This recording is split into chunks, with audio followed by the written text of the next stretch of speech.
I'm talking about Madhuka diplostemon. In 1835, a British taxonomist has collected the last sample of Madhuka diplostemon. After that, people believed that it was not there, it is extinct. Now recently, one sample was found, one tree was identified in Kollam district of Kerala.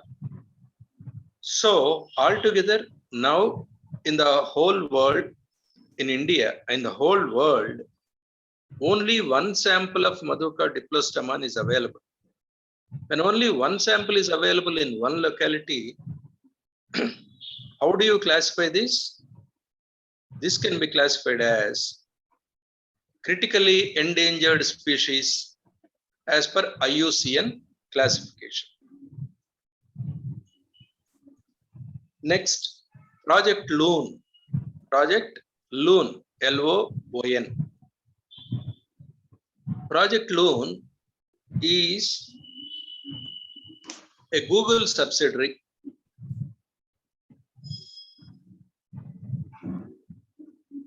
longest. Normally, what happens in these stratospheric flight experiments, it's a Google subsidiary.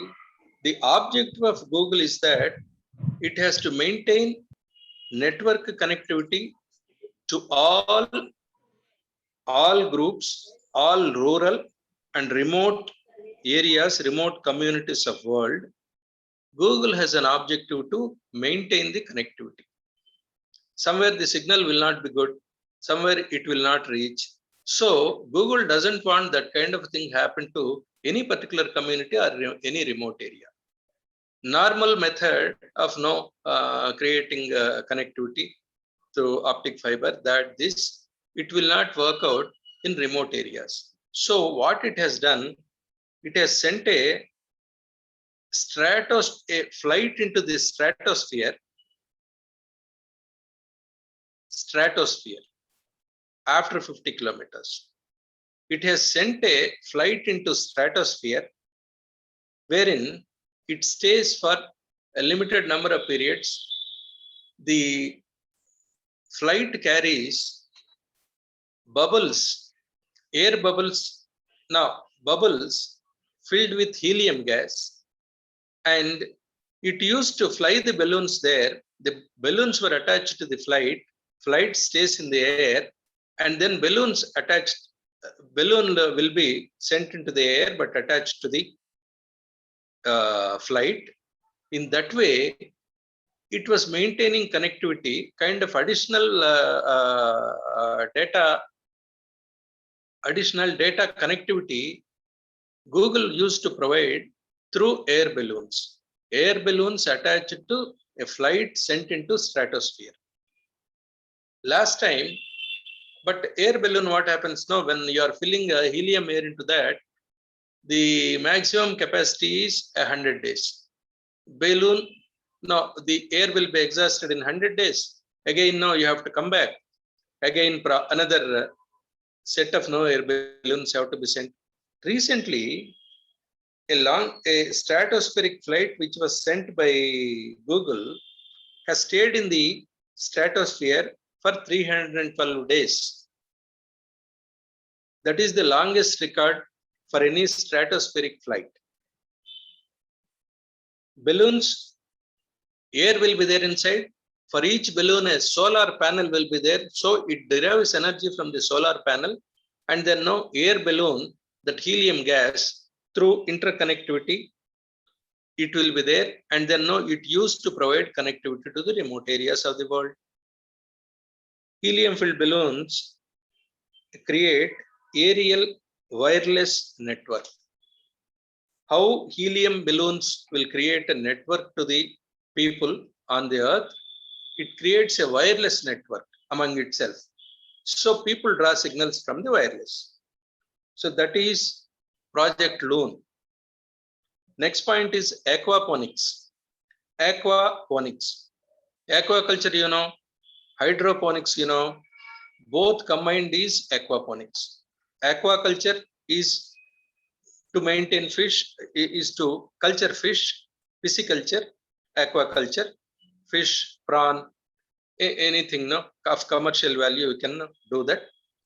For hydroponics is nothing but soil is not required, only water. You are giving nutrients required to the development of a plant. You are adding nutrients to the water, and in containers no, you are growing plants. See, hundreds of years you cannot grow, tens of years you cannot grow. You cannot expect no a permanent kind of a fruiting of plant or no, where a plant has got a 1 year duration, 6 months duration, temporary use like vegetables. Now some of the vegetable crops where limited fruition will be there, life of plant is 6 months or no 1 crop season or 3 months. Such kind of things can be grown in hydroponics. So here pisciculture is interlinked with hydroponics. When you are growing fish in the same water, they developed a technology to cultivate plants also. Fish feed and then fish droppings and fish byproducts of fish living will be taken by the water as a nitrogenous substances. These nitrogen filled water will be used by plant. It clears the nitrogenous substances from the water by creating all the impurities, nitrogen substances, fish droppings, everything. Water is getting cleaned. That clean water will be utilized better for pisciculture. What is the advantage of plant here? It is drawing nitrogen from the fish water. It is growing. So two purposes are served in a symbiotic manner. So this is called aquaponics. CDOC, Center for Development of Advanced Computing, Mohali. CDOC Mohali, Center for Development of Advanced Computing, Mohali. This has developed this technique. It's a combination of aquaculture and then hydroponics. It's a symbiotic constitution. Fish droppings increase nutrient content of water and plants can be grown. Plant growth increases quality of water for fish. Recirculating food production system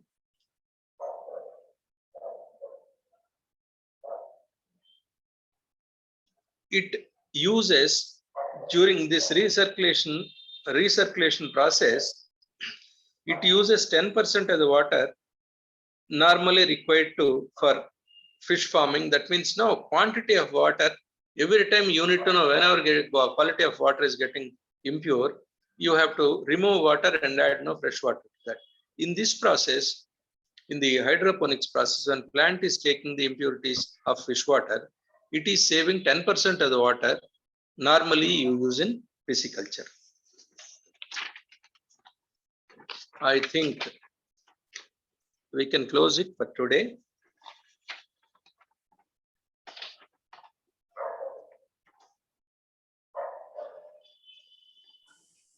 Yes, sir. Thank you. We will You close have it. given a lot of information. Sir, Any doubts? Karen, any doubt? yes, sir. Yes, sir. So, sir, when we are discussing about Madhuka dysplasma, Yeah. so we had classified with the Iucn classification, right? So, what is exactly about Iucn classification, sir? Can you explain? IUCN is all plants now will be categorized because of their availability. There are certain criteria attached to classification of plants on the earth. Plants are animals. It's an international body which classifies based on the number of availability of plants: critically endangered, endangered. See, 4 categories are out of that now: extinct, nearly extinct. Extinct in the sense you are not seeing nowadays. Once upon a time it was there, like dinosaurs. Some time back they were there, now they are not there. That is extinct. Nearly extinct means all number is not there. Now probably 1 or 2 in a particular area available. That means that is nearly extinct, they are on the verge of extinction. Though you cannot save them, probably in next 10 years, they are also disappearing. That is two categories. Critically endangered means in the next 20 years, the number will reduce by half. Next 50 years, you will not see the unless you try to protect them. This is an indication you are giving it to them as to what happened with these number in future years. That is critically endangered. It's an indication that you need to take stronger measures to protect these things. Otherwise, you will not be able to see them in future. Each animal or plant will have a particular role, a specific role in the ecosystem. One is dependent on other. If this plant is not there, automatically the dependence on this plant, the conditions now related to living of this plant, ecosystem of this plant, entire thing gets changed. How a particular area, one water was there. Water ecosystem, you have all birds, aqua animals, and then no, there is grass, everything is attached to that. That's one kind of ecosystem. After some time, because of the lack of rains and all that, water completely it dried up. It becomes a barren land. Barren land, the fish and aquatic animals will not be there. And the feeding on aquatic animals, the birds will disappear, grass disappear. Likewise, the entire ecosystem gets changed because a certain thing happened. There was a change in the original ecosystem. So, like this, all animals and plants in this world are categorized into 6 groups. Out of that, critically endangered group is very important. IUCN is the body which is authorized to categorize any plant under these 6 categories. Sai Charan. Thank you, sir. Thank you so much, sir.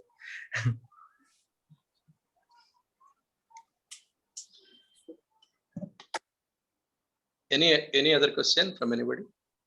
Padma, you have any doubt? No, sir. Yamma. Padma, No, sir. Leda. Okay then. Sir. Okay, thank you very much, sir. Thank you. Thank you all. Thank you, sir. Thank you, sir. Thank you.